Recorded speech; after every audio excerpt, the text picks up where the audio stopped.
Once more the storm is howling, and half hid under this cradle hood and coverlid my child sleeps on. There's no obstacle but Gregory's Wood and one bare hill whereby the haystack and roof leveling wind, bred on the Atlantic, can be stayed.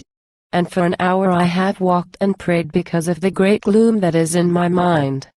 I have walked and prayed for this young child an hour and heard the sea wind scream upon the tower, and under the arches of the bridge, and scream in the elms above the flooded stream, imagining in excited reverie that the future years had come, dancing to a frenzied drum, out of the murderous innocence of the sea.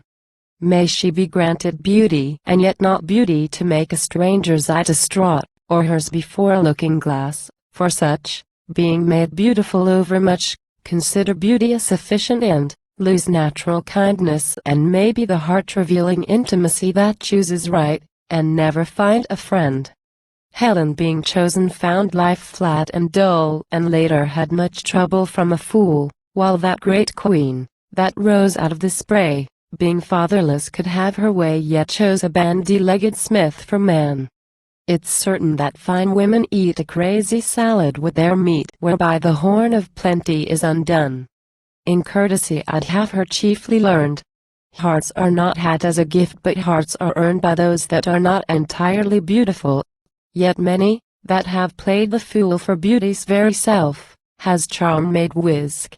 And many a poor man that has roved, loved and thought himself beloved, from a glad kindness cannot take his eyes.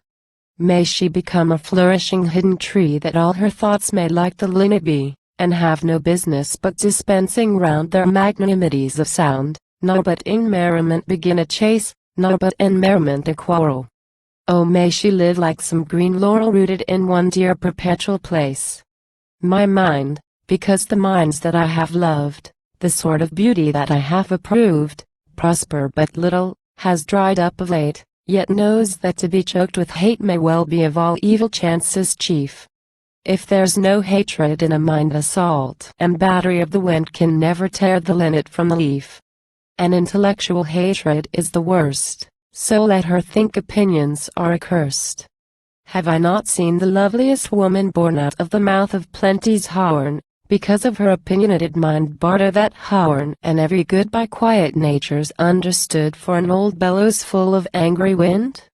Considering that, all hatred driven hence, the soul recovers radical innocence and learns at last that it is self-delighting, self-appeasing, self-affrighting, and that its own sweet will is heaven's will. She can, though ever a face should scowl and every windy quarter howl or every bellows burst, be happy still. And may her bridegroom bring her to a house where all's accustomed, ceremonious. For arrogance and hatred are the wares peddled in the thoroughfares. How but in custom and in ceremony are innocence and beauty born?